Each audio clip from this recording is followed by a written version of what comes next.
Ecology से question दिया गया है, इसका हम लोग सॉल्यूशन करेंगे।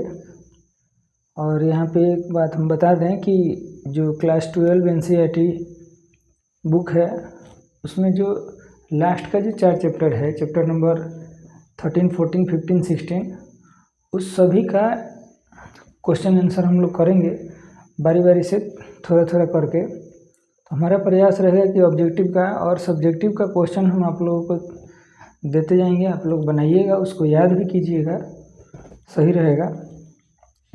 थोड़ा थोड़ा करके हम लोग बनाएंगे इसी तरह।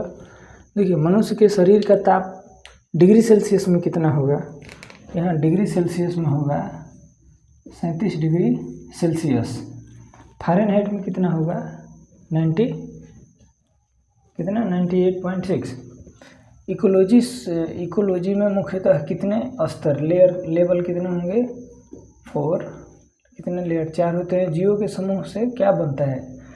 कोई जीवों का समूह से आबादी बनेगा। लाइकेन किन 2 जीवों के बीच का संबंध है या 2 जीवों के बीच के संबंध को दर्शाता है? तो लाइकेन में क्या आते हैं? शैवाल और कवक। शैवाल क्या करता है? कवक के लिए भोजन बनाता है, और कवक क्या करता है? शैवाल को आश्रय देता है। इसमें दोनों लाभान्वित होते हैं। तो लाइकेन किन 2 जीवों के बीच का होगा? तो शैवाल और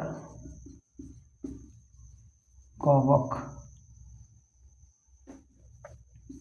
ठीक है।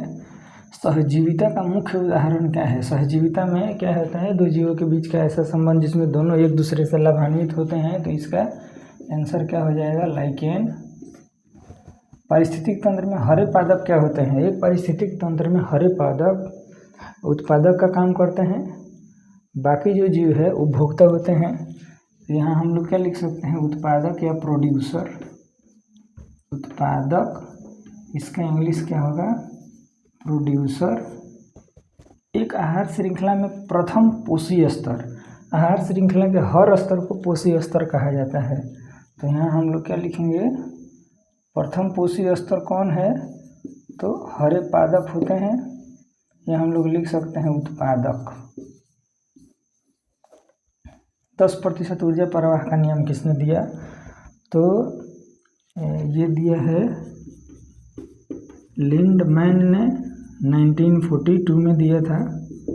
इनके अनुसार क्या है कि आहार श्रृंखला में पोषी स्तर होते हैं, और हर एक पोषी स्तर को, मतलब इसके पिछले पोषी स्तर का अगले पोषी स्तर में उसके कुल ऊर्जा का मात्र 10% ऊर्जा ही मिलता है अगले पोषी स्तर को। ऊर्जा का पिरामिड कैसा होगा? ऊर्जा का पिरामिड सीधा होता है। अम्लीय वर्षा का मुख्य कारक क्या है?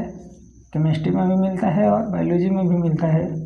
SO2 और NO2, यही H2SO4 यानी कि सल्फ्यूरिक अम्ल और नाइट्रिक अम्ल बनाते हैं। वायुमंडल में जल उपस्थित होता है, उससे मिलकर जन्म दर तथा मृत्यु दर का अनुपातिक आंकलन को क्या बोलते हैं?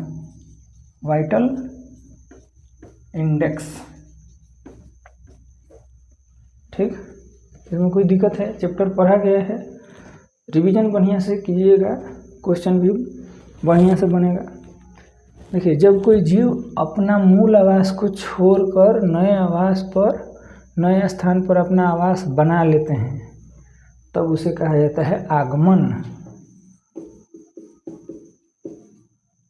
आगमन इस तरह होगा।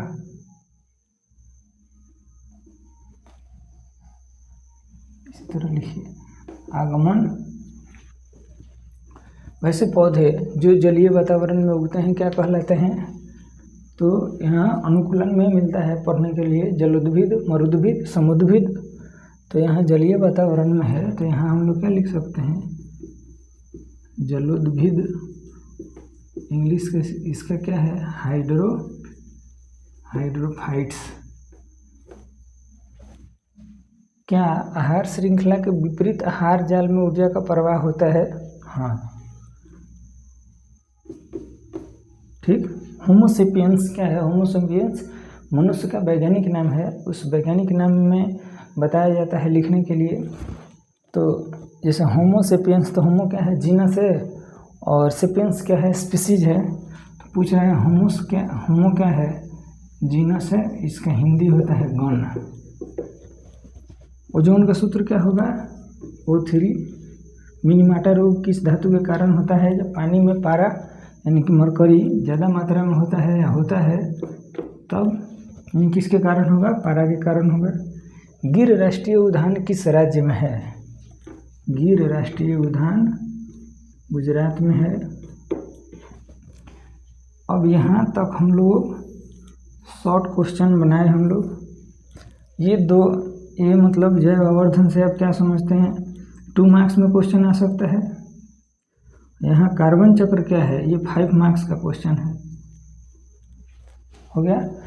यहाँ हम लोग थोड़ा थोड़ा करके बनाएंगे। हमारा प्रयास रहेगा कि ऑब्जेक्टिव टाइप के इस तरह से क्वेश्चन हम लोग अगर बनाते हैं तो ऑब्जेक्टिव पक्ष मतलब हम लोगों का मजबूत होगा, और जो थोड़ा थोड़ा करके सब्जेक्टिव बनाया जाएगा तो अच्छा रहेगा। तो हमारा प्रयास रहेगा कि इस टाइप से क्वेश्चन हम लोग बनाएंगे। इकोलॉजी से 4 चैप्टर से जितना क्वेश्चन संभवतः निकलेगा हम लोग उसका सॉल्यूशन करेंगे।